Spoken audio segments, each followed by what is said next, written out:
What's going on, everybody?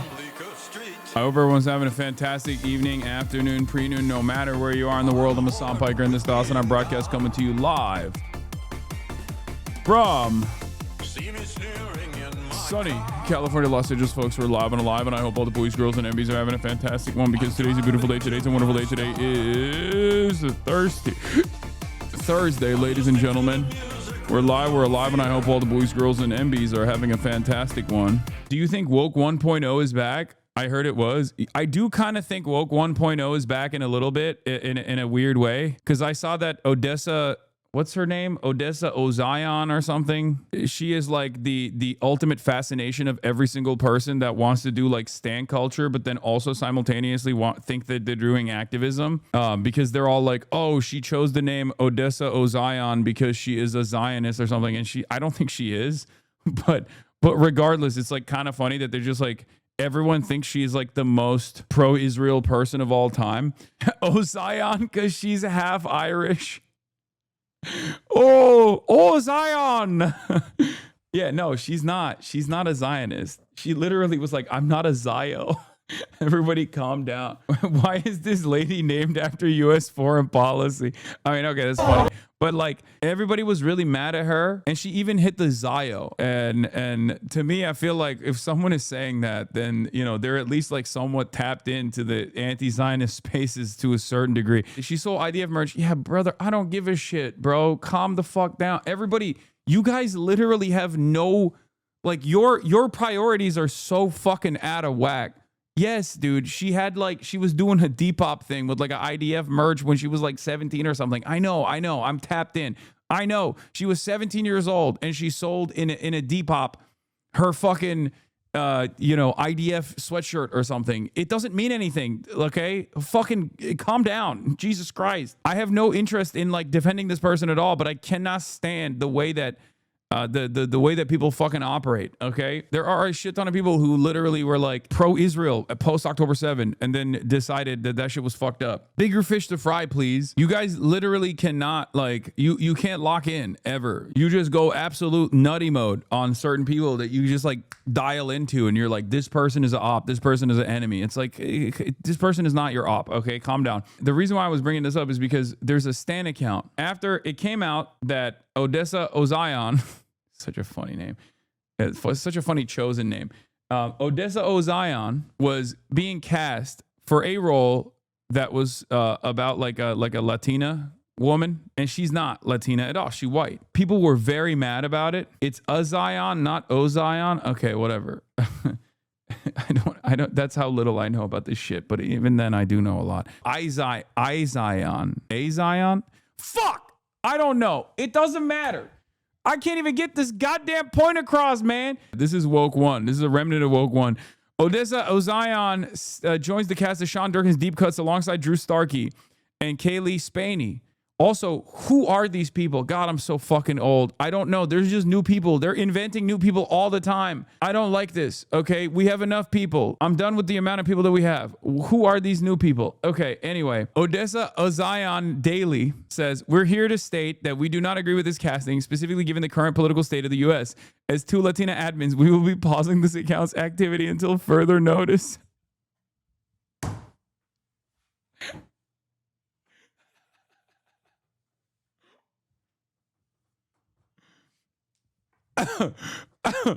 Oh, hell yeah, dude. Hell yeah. That's some straight, that's Woke 1.0 shit right there. That's awesome. They did this, and then she came out and was like, you guys, I've heard what you said. ODESSA A'ZION came out and said, I'm so sorry for being casted in this. I'm not going to do it. I'm dropping out of the project. You guys are right. So that's Woke 1.0 shit right there. That's like that's a Woke 1.0 ass victory. Shout out to my Flexicans out there. I don't get it. What you don't get is that the hyperfixation on celebrities and celebrity culture and like casting decisions is like a remnant of an early era of woke, an unvarnished type of woke that I personally consider to be somewhat unproductive. And if people get invested in like getting minor victories here and there like this, I feel like it has this softening effect where people just only hyper focus on areas of impact. And this is the only area that they feel powerful over. So then they fucking turn around and only hyper focus on this kind of like minutia that is utterly irrelevant in the grand scheme of things. Yeah, this is a woke 1.0 throwback. Yeah, Hank Azaria stepping down as the voice of Apu. I really want to see Indian, South Asian writers in the room, not in a token way, but genuinely informing whatever new direction this character. I do want to also mention something, like, I don't think this is a bad thing. I just think that this is ultimately not progress. You know what I mean? 2018, this isn't new. No. Chatter brought this up as an example of like woke 1.0. I don't want to fully like discourage people, but I do feel like this was a major point. Like this was a major pressure point for a lot of people. And I think the reason why a lot of people did this is because they just like had no impact elsewhere to make like material changes. So they hyper focused on stuff like this. You know, as long as there's like a robust movement, a robust labor movement that's like applying pressure to the Democrats, like this kind of stuff is utterly irrelevant, you know? And then we endlessly go back and forth on it where it's like, isn't it progress due to giving more career opportunities for those comedians? Like when all those actors got mad at the actor who plays Tyrion. Like, that's what I mean. Now we're having a conversation. Sometimes things that are morally correct can still be somewhat irrelevant in the grand scheme of things, if that makes sense. On the one hand, I do think that representation matters. Like, and one of the greatest examples of this is like Twitch streaming and streaming in general was an industry that was mostly white, right? And then you see someone like iShowSpeed become one of the largest content creators in this fucking space.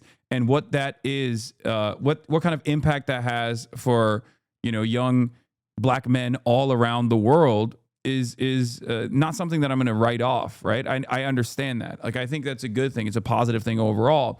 But I do think that a lot of people hyper focus just on this kind of stuff and think because this is the only area where they can have like some kind of aesthetic impact that they think like this is it. You just lost a major ton of points with my libbed up ex. She literally used to watch movies based on how woke the casting was. Yeah, I don't know how people operate like that, right? Like I just find that to be strange. No hate, but why bring it up on stream? Well, the reason why I brought it up on stream is because like this is woke 1.0. This was like a woke 1.0 relic, and there is a woke 2.0 relic that is you know, coming out in the same way. I'm more so invested in like doing or trying to build a movement that will claw back material security and power for every single underserved and marginalized community, rather than just like getting this kind of like aesthetic, moving the needle in the appropriate direction that has like this almost sedating, neutering impact. I do think Hollywood does this so well. Like Hollywood liberalism is so fucking good at this shit where they'll be like, we see you,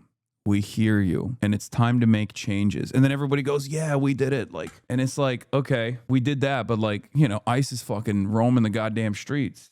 You know, that's so much more consequential for all black and brown people, for everyone really, not just even black and brown people, but like every single person. It's hollowed out identity politics in general. With peace and love, I'm not listening to white cishet man talk about representation. I don't think representation is irrelevant. That's not what I'm saying. I'm not like making the reactionary argument that this is like inconsequential. What I'm saying is it's ultimately, it has a pacifying effect, and it causes people to think like this is the peak of our activism, because it is the only area where you can make aesthetic changes. You can make minor differences. You can build up a movement off of like getting immediate feedback. You can build up a movement off of like receiving some form of like restitution automatically. I think if a role from a book is meant for a dark-skinned man, should be cast as a dark-skinned man for the movie. Like, no, I know.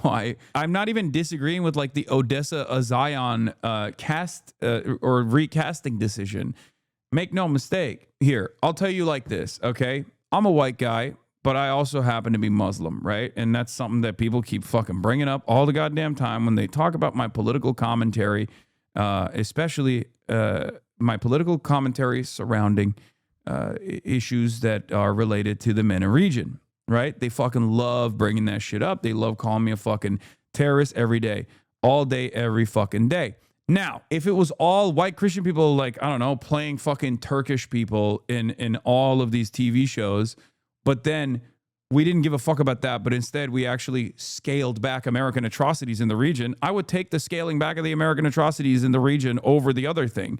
And it's not a zero-sum game regardless, but it's just like utterly irrelevant in terms of, in the grand scheme of things, it's utterly irrelevant as opposed to like the things that truly do matter. And before people say we can have both, I agree. I hope people don't just like delude themselves into thinking that they're doing productive activism in this way. And it loops back into like corporations basically saying, oh, we see you, we hear you. And that's what you should focus on. That's how you arrive at like, the CIA is recruiting woke and gay women. You know what I mean? Like, and that's fucking ridiculous. The problem with the CIA is not that there aren't enough like gay women working there. The problem with the CIA is that it's the fucking CIA. Like, it's doing coup d'etats. It's facilitating coup d'etats all around the world. It's like a disruptive force that is doing state-sponsored terrorism at the behest of capital. You know, I don't give a shit whether or not like the drone operators are actually gay women or not. I don't fucking care. I just don't want there to be drone operators in general. I hope that people understand that and recognize where I stand on that. And with Hollywood, because the entire output is art, that is the one area where like you do actually make this this change, and it's almost like a material change in the way that Hollywood operates, because the goal of a Hollywood franchise is to make a movie that people watch and enjoy and entertain themselves with, and therefore you are actually impacting the output of the content. But I think it's still ultimately immaterial, and ultimately it causes people to hyper-focus on the wrong things, in my opinion. Marxists say the same thing about elections, but do you recognize that people can do real activism and care about elections? Why is this any different? Yes, you're right. Considering that you just made a comparison to like even fucking elections, even participating in a bourgeois election is going to have significantly larger material changes in the lives of millions of people living on U.S. soil, as opposed to like fucking recasting a movie. You've already proven the point that I was trying to make, which is that as someone who's very critical about the two-party duopoly that exists in the United States of America, where both of these parties are bourgeois parties that do not represent the interests of the masses, but instead represent the interests of capital, voting in an election is significantly more important than fucking making a recasting decision on a fucking movie. And the very fact that you're trying to make this comparison implies that you are exactly who I'm trying to reach out to explain to you that you are being fucking stupid if you think that there is like anything that is remotely comparable to these two instances. If voting wasn't important, they wouldn't try to take it from you. Exactly. It's fucking ridiculous. Woke One was literally cancer. I don't care. No, that it wasn't cancer, and you're wrong about that. And the reason why I'm saying that is because I was there at Woke One, and I was one of those forces on as a woke brigadier general before I became the chairman of woke. Before I became the Ayatollah of woke, I was a rear brigadier general of woke. During Woke One, I was Woke Bay first, and then I became, an impactful leader in the woke movement, in the Woke One movement. And what did I always say? I said a lot of like the Minecraft stands get heavy-handed with what they think is like activism, with tone policing, with microaggressions and all that shit, but I would much rather prefer that over fucking unvarnished neo-Nazi commentary. And we now have unvarnished neo-Nazi commentary. And I'm pretty sure that you would rather have annoying fucking, tender queers and 14-year-olds in your fucking replies being like, you're doing a microaggression, you should be canceled, fuck you, instead of the Nazi sociopaths that are like 45 years old who are in your replies being like, women ain't shit and they deserve less, and also you should be killed, you should be shot on the fucking streets because you're a Turk roach who is, destroying our white gene pool. I would much rather have like annoying, smarmy, woke scolding hall monitors over sociopathic neo-Nazis. Having said that, a better world is possible. A more productive future is possible.